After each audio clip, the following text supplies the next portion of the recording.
Okay, moving on in Module 1, this is the second tutorial video that I wanted to share with you. It's about the reading station model skills test. And in most modules you'll only have one skills test, but for the first module there's so many tools that a meteorologist needs that I felt it was important to have two skills tests.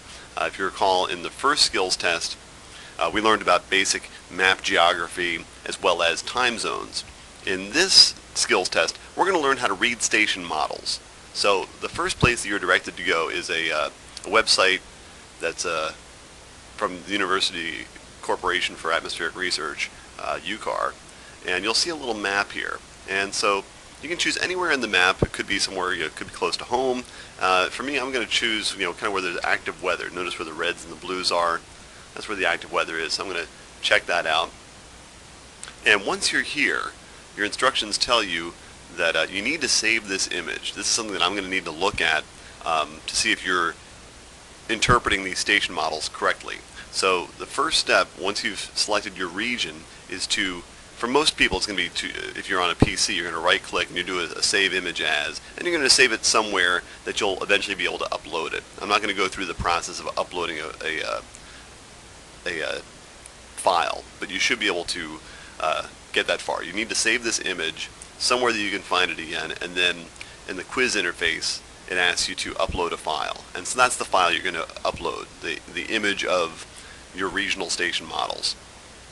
Now for this assignment, taking on down into the area of question number 2, you need to choose a station to analyze, and the only thing you shouldn't do is choose a station that has no winds. So your station, whichever one you choose, should have what's called a little wind barb at the back of the station model.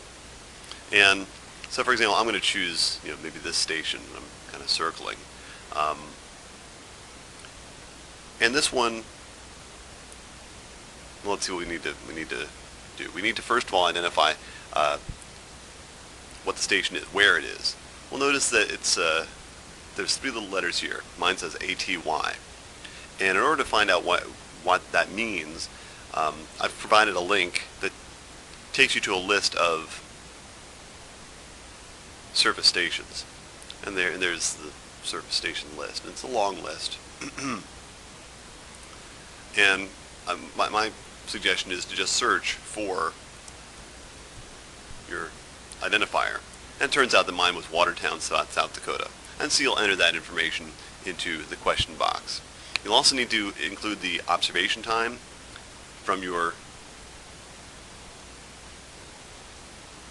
map, so make sure you include that. You'll need to convert that to your local time. If you are a little unsure as far as how to convert, my suggestion is go back to those tools. Remember, in each module I give you some extra tools. I give you the basic assignment. There's also some extra tools down here. I have a time conversion quiz tool that I encourage you to check out if you're not sure how to handle the time conversion. Alright, then the next thing we need to do is we need to find out the temperature at your station. So again, I go back to my map. Remember, I had chosen this particular station here, and you can actually use another tool from the same page back. This same page back here, what I call the station model tool. In fact, this is the station model tool in action, and this shows you how to read it. So it turns out that the number in the upper left is temperature. The number in the lower left is dew point temperature. You'll see a number up here in the upper right. That is the barometric pressure. You might see another number that might show the trend of the barometric pressure. So play around with this tool and figure out what all these different values mean, and that will help you decode your station model and will help you answer the questions that I ask in 6, 7, 8, 9, and 10. Notice that in 8, or in number 7, you have to do a conversion. You have to convert from Fahrenheit to Celsius. So you want to check in your book to figure out how to do that.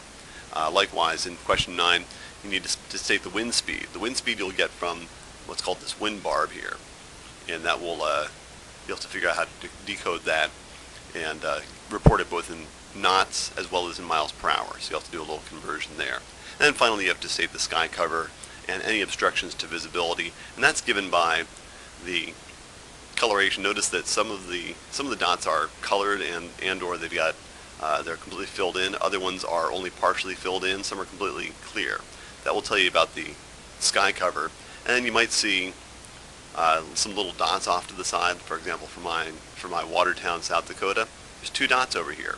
Okay, so figure out what those mean, because that could be an obstruction to visibility that you'd want to include in your answer to number 10. So usually my advice is to find a station that's got a lot of active weather, because there's a lot more to decode and it's a lot more fun.